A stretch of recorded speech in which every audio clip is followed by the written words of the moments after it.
नमस्कार, जय हिंद, जय श्री राम दोस्तों। शिवम चौधरी ऑफिशियल में आप सबका स्वागत है। आगे बढ़ने से पहले आप सबसे रिक्वेस्ट है, वीडियो को लाइक कीजिए, चैनल को सब्सक्राइब कीजिए और शेयर करना मत भूलिएगा। आज 3 बहुत महत्वपूर्ण खबरों पर चर्चा होगी। पहली, हमने पिछले साल एक खबर सुनी थी कि किस तरीके से मोसाद ने लेबनान के अंदर हिजबुल्लाह के नेटवर्क के अंदर अपने पेजर फिट कर दिए थे और उसके बाद किस तरीके से इंतजार किया गया सालों तक, और एक दिन आया जब पेजर फटने शुरू हुए तो कई सौ खिलाड़ी गेम से बाहर हो गए।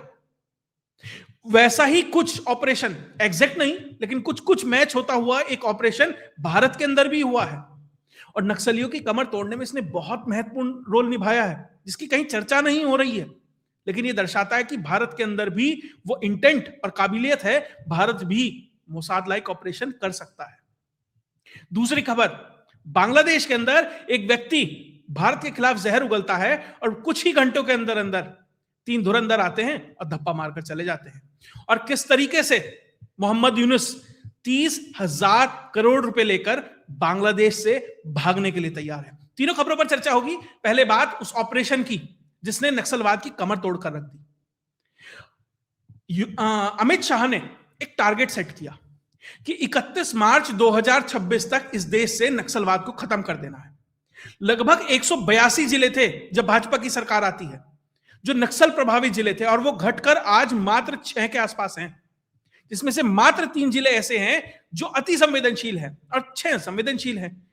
यानी कि 182 से सीधा 6 पहुंच गया आंकड़ा।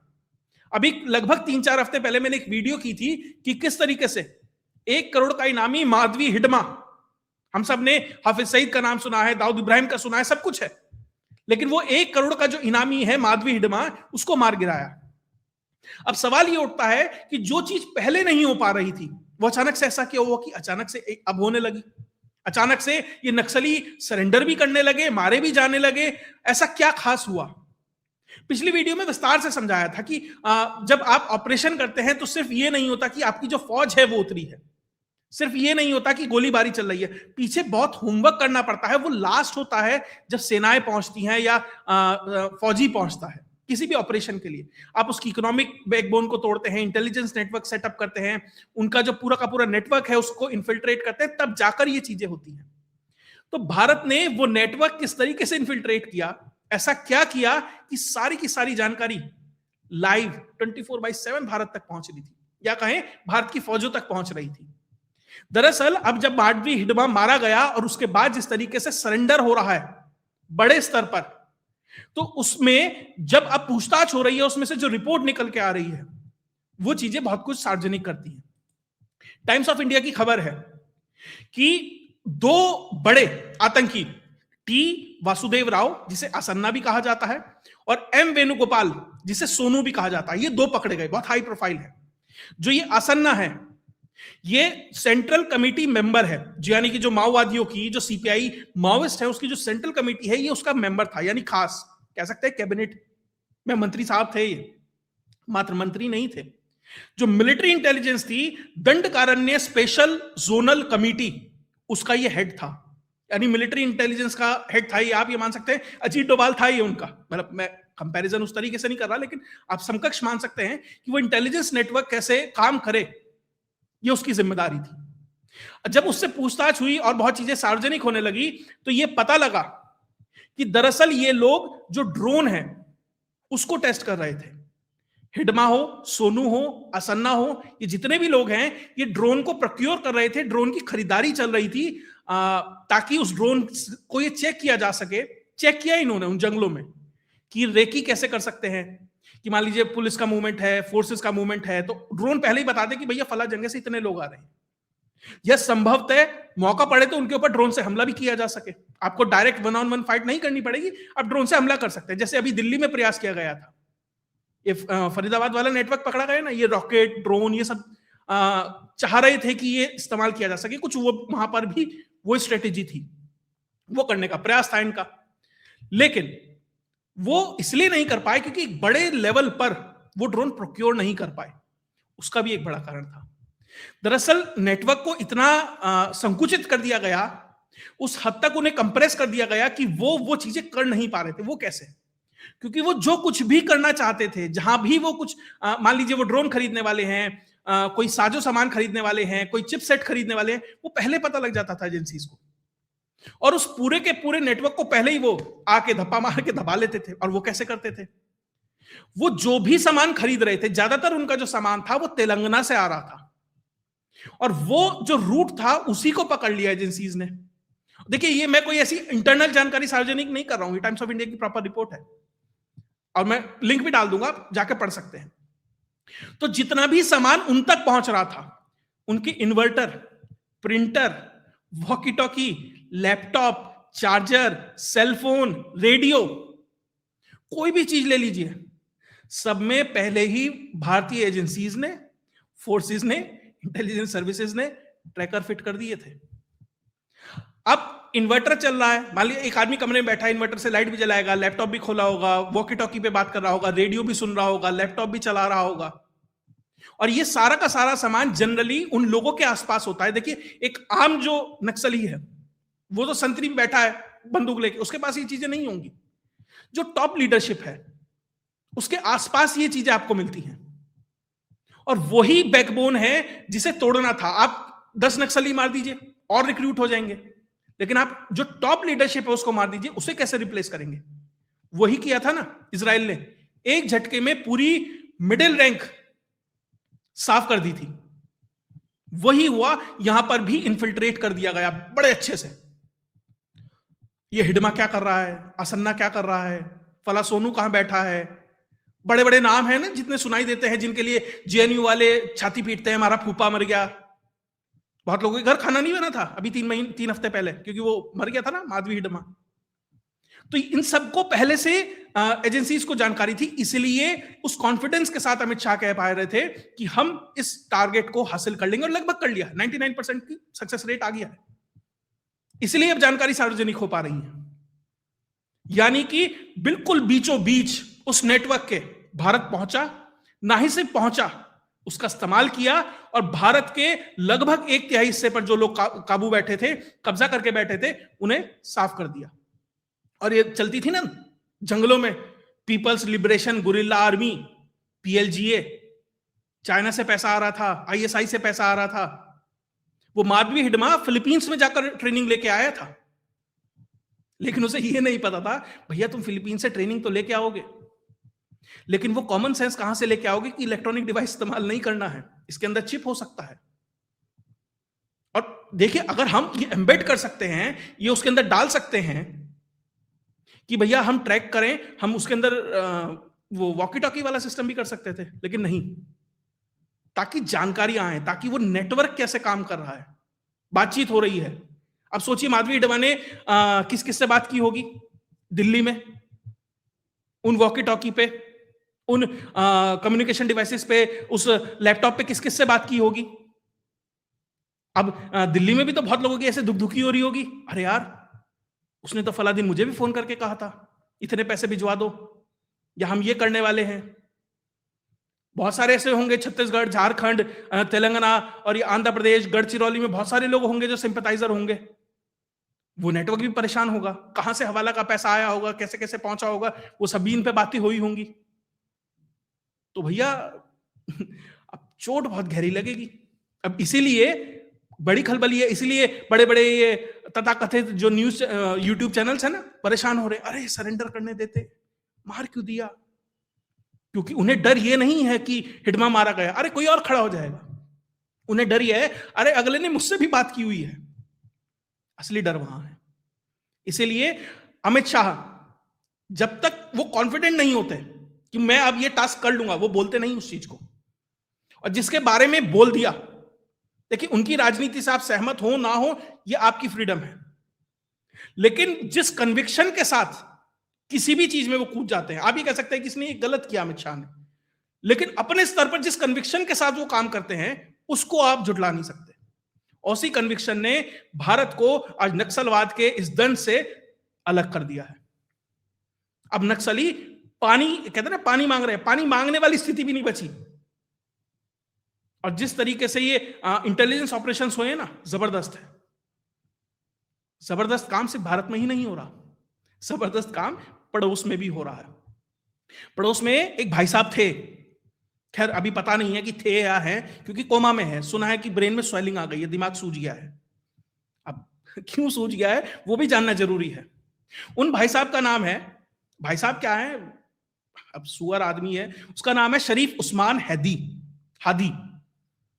वो एक छात्र नेता है जिसने जब शेख हसीना को एक तरीके से हटाया गया, उसका तख्ता पलट हुआ, ये सबसे आगे आगे भाग रहा था, शेख हसीना भगाओ, ये करो वो करो। इसके बाद इसने कुछ नक्शे जारी किए ग्रेटर बांग्लादेश की, भैया बांग्लादेश, उसके बाद उड़ीसा का हिस्सा, पश्चिम बंगाल, बिहार का हिस्सा, पूरा नॉर्थ ईस्ट बांग्लादेश का हिस्सा है। ये वो मैप है जो टर्किश एनजीओज पूरे बांग्लादेश में फैला रही हैं। ये वो मैप है जो सल्तनत बांग्ला नाम के एनजीओ है वो पूरे बांग्लादेश में फैला रही हैं। ये वो मैप है जिसे लेकर मोहम्मद यूनुस सबको वो किताबें भेंट कर रहा है। वो मैप भाई साहब ने पोस्ट कर दिया। अब जैसे ही पोस्ट करके निकले तो ये किसी मस्जिद में गए, वहां नमाज वमाज पढ़ी। जैसे ही बाहर निकले 3 भाईजान पहुंचे, हाय हेलो किया और भैया के यहां पर पीतल अंदर चला गया, 3 गोली मार दी। अब भाई साहब कोमा में हॉस्पिटल में भर्ती है। और जब पुलिस ने इन 3 लोगों को पकड़ने का प्रयास किया तो जानकारी मिल नहीं रही है, क्योंकि बिना नंबर प्लेट, बिना चेसिस प्लेट, बिना चेसिस नंबर की किसी चीज गाड़ी का अब कहां आप पता करेंगे, कहीं जंगल में पड़ी थी बाइक, ढूंढ लो। तो जो अननोन गनमैन अब तक पाकिस्तान के अंदर घूम रहे थे, अब वो बांग्लादेश में भी चले गए हैं। उन धुरंधरों ने वहां भी कार्यक्रम शुरू कर दिया है। लेकिन इससे भी बड़ी एक बात है, जो ये हादी है, ये एक हॉस्पिटल में भर्ती कराया गया, ढाका मेडिकल कॉलेज। उसके बाद एक प्राइवेट हॉस्पिटल में ले गए हैं। कारण उसी जगह खालिदा जिया भी भर्ती है, सेम हॉस्पिटल में। और देखिए, मैं पुष्ट नहीं कर सकता इन चीजों को, लेकिन जो ओपन सोर्स में बहुत सारी जानकारी आ रही है उसके हिसाब से जो अराकान आर्मी है उसने ये कहा है कि हम इस पे हमला करेंगे। अब हॉस्पिटल बदलता फिर रहा है अगला। ये वो व्यक्ति है जो ये कह रहा था कि बांग्लादेश को भारत के इन्फ्लुएंस से बाहर करेंगे। पहली बात तो मैं बता दूं, इसमें भारत का कोई रोल है मैं कोई कंफर्म नहीं कर रहा। हो सकता है ये एक पॉलिटिकल राइवलरी हो, क्योंकि इसने अभी 1 या 2 दिन पहले ये घोषणा की कि जो 12 फरवरी को चुनाव होने वाले हैं बांग्लादेश के अंदर, उसमें एज ए इंडिपेंडेंट कैंडिडेट ये नॉमिनेशन फाइल करेगा। हो सकता है इसके पॉलिटिकल राइवलरों ने काम कर दिया हो सकता है किसी को बुरा लग गया हो कि भैया ये जो इसने मैप जारी किया, हो सकता है वो हो, बहुत सारी चीजें हो सकती हैं, XYZ। और किस हद तक ये व्यक्ति रेडिकलाइज था, पहली बात तो इसका जो फादर था वो एक मस्जिद में इमाम था, वहां से ही वो रेडिकलाइजेशन शुरू हो जाता है। और ये खुलकर जिस देश को भारत ने बनाया, भाई बांग्लादेश की तो दाइमा भारत ही है, भारत ने ही जन्म दिलाया, उसमें रहकर ये कहता था कि हमें एंटी भारत स्टैंड लेना है, हमें भारत के इन्फ्लुएंस से बाहर निकलना है। साहब, पानी भारत से जाता है, तुम्हारे यहां खाना भारत से जाता है, तुम कपड़ा पहनते हो भारत की रुई का होता है, तुम्हारे यहां बिजली आती है तो भारतीय कंपनियां लाती हैं, और तुम भारत के इन्फ्लुएंस से बाहर निकल रहे थे। वो तो इस दुनियावी इन्फ्लुएंस से बाहर निकलने का कार्यक्रम किसी ने उसके लिए सेट कर दिया। लेकिन जो भी है, अभी कोमा में है, जिंदा बचेगा नहीं बचेगा नहीं पता, जो भी इसमें होगी। लेकिन बांग्लादेश की स्थिति आने वाले समय में बहुत बेहतर नहीं होने वाली है। कारण शेख हसीना बाहर है, देश में नहीं है। खालिदा जिया जो सेकंड कंटेंडर हो सकती थी, अब भारत से कैसे रिश्ते रहे कैसे नहीं रहे जो भी है वो अलग बात है, वो भी अब एक तरीके से वेंटिलेटर पर है, यानी कि वो भी पॉलिटिकल एरिना से बाहर हो गई, उसका बेटा वहां पर नहीं आता है। और जो तीसरा फ्रंट युवाओं का खड़ा हो रहा था, अब अगर उसकी भी टारगेटेड किलिंग होने लगी और वो भी मरने लगा, तो ये समझिए कि बांग्लादेश को अब जो इस्लामिस्ट हैं, जो जिहादी हैं, उनके हाथ में देने की तैयारी है, ISI से लेकर हर एक की, कि भैया ये जमाते इस्लामी फिस्लामी ये जो घूम रहे हैं ना सारे अंसारुल बांग्ला और ये सब, इनके हाथ में दो बांग्लादेश को। ये पूरी की पूरी तैयारी यही दिखाई देती है। और इन लोगों से मोहम्मद यूनुस कितना डरा हुआ है, या वो ये सोचता है कि मेरा जो प्लान था, जो मेरा कार्यक्रम था, जो मुझे जिम्मेदारी दी गई थी, वो मैंने पूरी कर ली है, और अब मोहम्मद यूनुस भी देश छोड़कर भागना चाह रहा है। और ऐसे नहीं कि भैया देश चलिए अब मैं जा रहा हूं आराम से, मेरा काम हो गया ना, बांग्लादेश को लूट कर भागने की तैयारी है। और वो किस तरीके से है? वो इस तरीके से है, ये नॉर्थ ईस्ट न्यूज करके एक पोर्टल है, उसने खबर छापी है कि जो मोहम्मद यूनुस है उसने अभी जो अजरबैजान का राष्ट्रपति है इल्हाम एलियेव करके, उसकी जो 2 बेटियां हैं उससे मुलाकात की है। पहली बात, ये कोई डिप्लोमेटिक मुलाकात नहीं थी। ऐसा नहीं था कि वो पहले से डिप्लोमेटिक मुलाकात थी, 2 राष्ट्रीय अध्यक्ष या फिर 2 देशों के प्रतिनिधि आपस में मिल रहे थे, ऐसा नहीं था। पूर्ण रूप से ये एक प्राइवेट बैठक थी। वो 2 बेटियां बांग्लादेश आती हैं, बांग्लादेश में मोहम्मद यूनुस से मुलाकात होती है, कहा जाता है कि ठीक है आप बातचीत कर लिए। बहुत ज्यादा इसके बारे में जानकारी नहीं दी गई, लेकिन जो जानकारी निकलकर सामने आ रही है उसके हिसाब से बांग्लादेश में यूनुस ने अपना एग्जिट प्लान तैयार कर लिया है। जो ग्रामीण टेलीकॉम है, वहां पे ग्रामीण फोन कंपनी है, ग्रामीण टेलीकॉम है, वो टेलीकॉम बड़ी कंपनी है, उसकी ग्रामीण फोन के अंदर लगभग 34% की हिस्सेदारी है। जैसे भारत में एयरटेल है ना, जियो है, ऐसे अलग अलग है।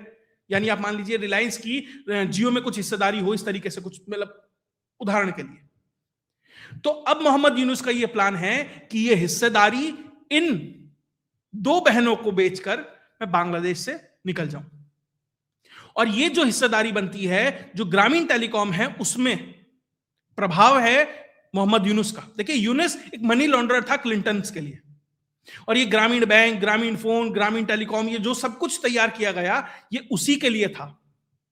लेजिटिमेसी देने के लिए इसे नोबेल प्राइज दे दिया गया ताकि भविष्य में इसका इस्तेमाल किया जा सके, और बखूबी इस्तेमाल किया गया। अब जब ये हिस्सेदारी बिकेगी तो लगभग ये बांग्लादेशी टका में 30,000 करोड़ रुपए बनता है, जो लगभग मोटा मोटा $2-2.5 बिलियन के आसपास बनता है। यानी इतना पैसा अब ये व्यक्ति यहां से लेकर भाग जाना चाहता है 12 फरवरी तक। चुनाव होंगे, उसके बाद कौन जीतेगा, जीतेगा नहीं जीतेगा, अराजकता आएगी, सेना को टेक ओवर करना पड़ेगा। भैया ये बांग्लादेशियों की टेंशन है, हमारा क्या मतलब। आराम से बेल्जियम कहीं फ्रांस में जाएंगे, $2.5 बिलियन हाथ में आएंगे, मजे लेंगे। ये कार्यक्रम तय हो चुका। और ये जो 2 हैं इनका पनामा पेपर में भी ऑलरेडी नाम आ चुका है, जिसमें ये शरीफ फंस गया था, नवाज शरीफ। उसमें भारत के भी 2-3 सेलिब्रिटी हैं, उनका नाम आया था उसके अंदर, सर्च करिएगा कौन कौन थे। उसके अलावा जो अजरबैजान की अजर सेल है उसमें भी जो पैसा इन्होंने है बहुत इधर उधर किया है, उसका मतलब वो भी इक्वली करप्ट है। तो वो हिस्सेदारी अब यूनुस उन्हें बेचेगा और $2.5 बिलियन लेके भाग जाएगा। बड़ी बात इसमें यह है, यूनुस तो भाग ही जाएगा, लेकिन बांग्लादेश की इकोनॉमी से जब उसके फॉरेन एक्सचेंज रिजर्व से वो $2.5 बिलियन निकालेगा, जब बांग्लादेश की एक प्रोमिनेंट टेलीकॉम कंपनी जो है ग्रामीण टेलीकॉम या ग्रामीण जो फोन है, जब उस पर एक विदेशी नियंत्रण हो जाएगा, तो आप ये समझिए टेलीकॉम नेटवर्क का क्या हालत होगी, उनके फाइनेंशियल सिस्टम्स की क्या हालत होगी। और कोई नहीं बोल रहा है। बांग्लादेश का कोई बड़ा बैंक, जैसे हमारे यहां आरबीआई है, उसी तरीके से जो बांग्लादेश में जो बैंक्स हैं, जो रेगुलेटरी मैकेनिज्म है, कोई नहीं बोल रहा है, क्योंकि उन्हें भी डर है कोई अननोन गनमैन ना आ जाए। मोहम्मद यूनुस ने जिस तरीके से आते ही पूरी सत्ता को कब्जा किया, हर जगह उसकी छाप है। अब वो बांग्लादेश के साथ जिस तरीके से खेल रहा है, वो इसकी वानगी है कि यहां से भी उसका एग्जिट प्लान तैयार है कि सामान बेचो और भागो यहां से। और निश्चित तौर पर भारत की भी नजर उस पर होगी। सब एक आप ये कह सकते हैं कि भारत भी नजर बनाए हुए, जैसे कहते हैं ना बांग्लादेश की नजर है, तो भारत भी वही है। तो कुल मिलाकर जो भी इन चीजों पे अपडेट आती रहेगी, लेकिन जिस तरह का जबरदस्त मैं कह सकता हूं ऑपरेशन भारत ने नक्सलियों के खिलाफ चलाया, जिस बेहतर तरीके से अननोन गनमैन, या आप कहें अब तो उनका नाम हो गया, देखिए अब अननोन गनमैन मत कहिएगा, अब तो धुरंधर हैं वो सारे के सारे। अब जो धुरंधर सामने आ रहे हैं, उन्होंने जिस तरीके से कार्यक्रम दोनों हीरा मंडी पन्ना मंडी में चालू किया हुआ है, वो भी जबरदस्त है। और मोहम्मद यूनुस यहां से भागेगा, उसके बाद क्या रिपरकशंस होंगे, क्या सही में भाग भी पाएगा, क्योंकि नोटम वोटम बहुत जारी करता रहता है भारत। पता लगा प्लेन उड़ा, उससे पहले कह दिया भैया नोटम है, यहां से हम तो मिसाइल टेस्ट करेंगे। तो अभी से और 12 फरवरी के बीच बहुत समय है। कामयाब हो पाएंगे कि नहीं हो पाएंगे, ये तो समय बताएगा। खैर, जो भी डेवलपमेंट आएगी आपके साथ शेयर करता रहूंगा। अगर आपको ये वीडियो विश्लेषण अच्छा लगा तो वीडियो को लाइक कीजिए, चैनल को सब्सक्राइब कीजिए और शेयर करना मत भूलिएगा। जय हिंद, जय भारत।